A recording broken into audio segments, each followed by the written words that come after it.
So, why study abroad for grad school? So, if you've been thinking about it but you're scared, hear me out. Studying abroad is one of the best adventures you'll ever take, not just academically, but in life. But first, let me acknowledge this. Studying abroad is a privilege because not everyone can afford it. And honestly, if this were purely self sustaining, I wouldn't even be here talking about it. But luckily, there are some scholarships and grants that you can apply for. In my case, my university supported me financially, and I also know some colleagues of mine who got funded through different programs. So, yes, privilege. But also, opportunities are there if you know where to look. So, I think the key is to really strategize well and choose programs that not only match your profile but also your long term goals. And speaking of opportunities, there are a lot of scholarships you can definitely explore depending on your field and the country you want to study in. So, for Filipinos, some well known options are DUST or the Department of Science and Technology scholarships. We also have CHED scholarships.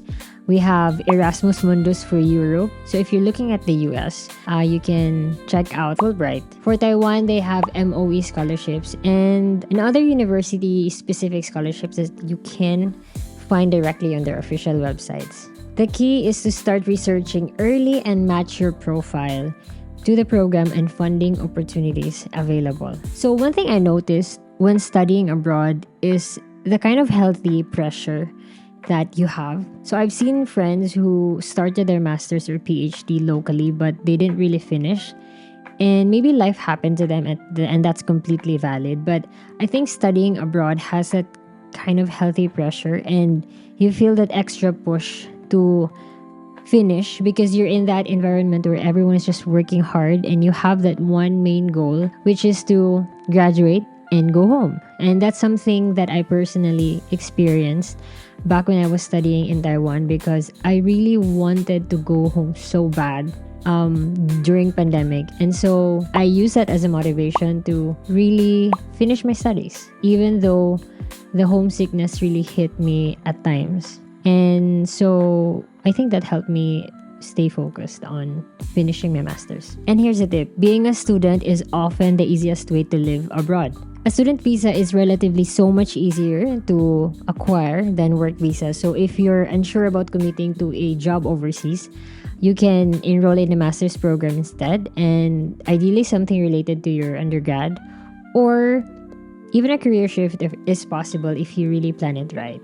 Plus, you can work part-time. So in Taiwan, students have regulated work hours and are paid decent salary. So the extra cash is really a lifesaver. So in my case, I also got an allowance as a research assistant in my professor's lab.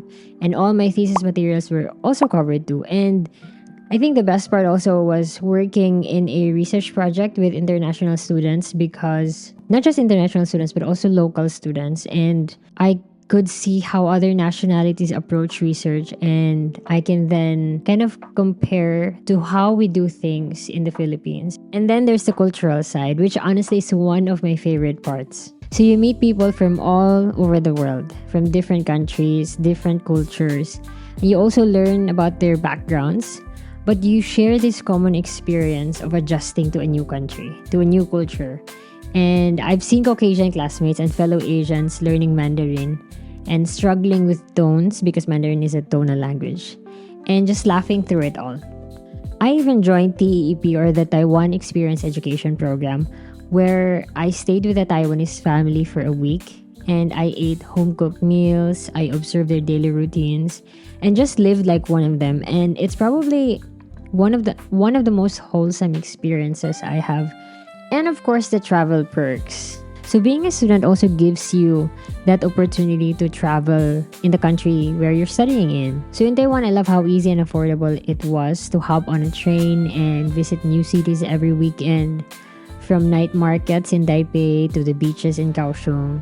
So I love that kind of experience. I love to travel. So I think traveling also gave me a breather, but as well as helped me appreciate the culture on a much deeper level.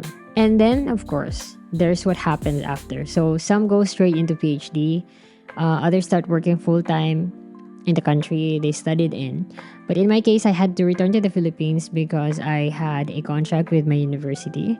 But I think, honestly speaking, if I didn't have that, I would probably still be in Taiwan studying PhD or just working full-time, who knows. And the skills are really priceless because if you're aiming to work in the academe or if you're already in the academe, master's is usually the baseline or the minimum requirement. And also, if you study master's degree, that really prepares you well for PhD. But I think even if you don't end up in teaching or research, nothing is wasted because in the Lord's economy, nothing is ever wasted. So the skills that are developed during this time, I believe, the research, the project management, critical thinking, the academic writing, public speaking, those skills are skills that you can take with you anywhere and skills that are needed for any industry. These are the skills that will make you sharper not just at work but in life in general. So it's like an upgrade button you didn't know you needed. But having said all of that, I think there are still things that I wish I did more of. The first regret that I had is definitely not documenting enough. To make it worse, my hard drive got corrupted, so years and years of photos and videos, they were all gone. But some were backed up in Google Photos, thankfully. But again, at the time that moments are happening, I thought to myself, I'll probably remember this moment. But, memories fade. And so I wish I had recorded more, random walks to class, silly jokes with friends. Because those little things, those really hit the hardest when you look back. The second thing that I regret is not networking enough. I think I could have networked more. I know I stayed in touch with my professor and my classmates and even talk about collaborations, but I think I could have done more. I mean, grad school is such a unique time where you're surrounded by brilliant people, your classmates, your professors, visiting researchers. And so these people could be your future colleagues, mentors, or even lifelong friends. And opportunities often start from those casual coffee breaks or random conversations.